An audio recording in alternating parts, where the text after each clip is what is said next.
Hi there, this is maybe going to be the start of a little series of Wednesday walks. The weather forecast this morning was pretty severe.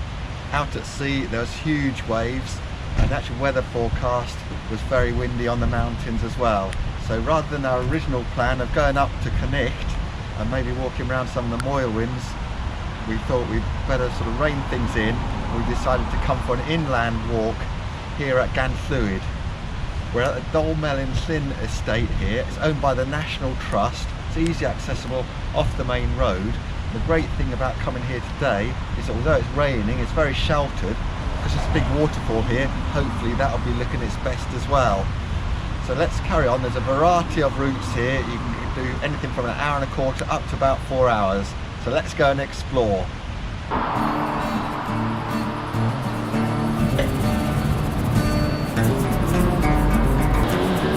Once you cross the main road, within about a minute, you're right alongside the riverbank and in the woods. It's really easily accessible here.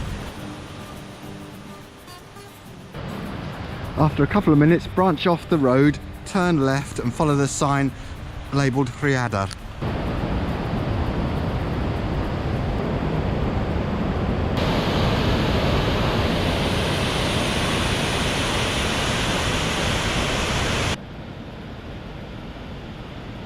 From here, the walking gets a little bit more intrepid.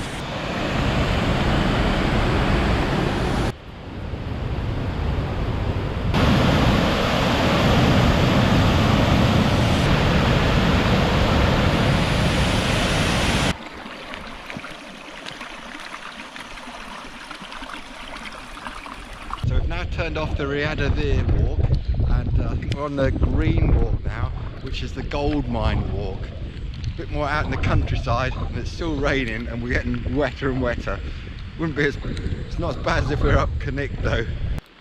Lots of catkins out now, middle of February. There's been some big storms in the last decade or so.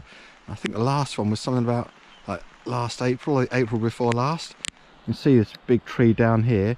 In the National Trust woodland, you can see they've replanted where a lot of the trees have come down. You can see they've marked out this route really well. Lots of these way markers here, and you can tell which route you're on with the coloured blob. Oh wow, look at those ruins. Well, I'd definitely say that it's worth coming up here to see this gold mine building. Apart from this really impressive backdrop of scenery behind me, there's also a really good view out over in front of me as well. And we'll see if we can find out a bit of history about what this building used to be used for and how it worked. About 150 years ago or so, this place must have been a hive of activity, as well as the buildings that we can see. Up here, there's also lots of trial holes and where all the mining took place. And straight ahead of me, you can see this tramway. Just over there, you can see Ruby and Alison standing on the spoil heaps. And then over there to the left, if we look down, that's where our car is parked, down there in Ganllwyd. Just in here you can actually see where the mine is. We can go and have a look, but I don't think we've got the right Wellington boots on to go in here today.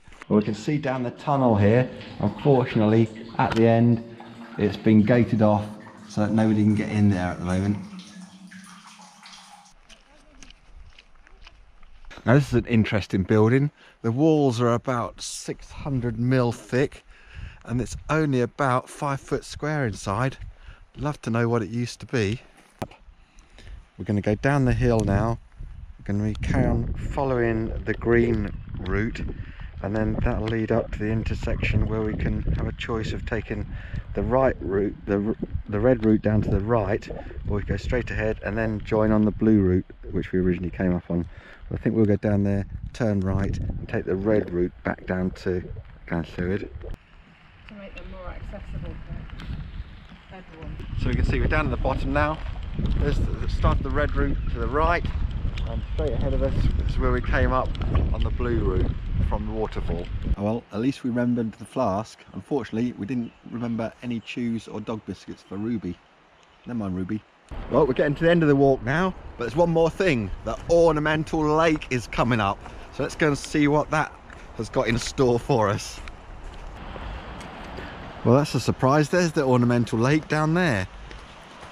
Just the other side of it is the main road, and I've been past it hundreds of times and you can't see the lake at all from the road.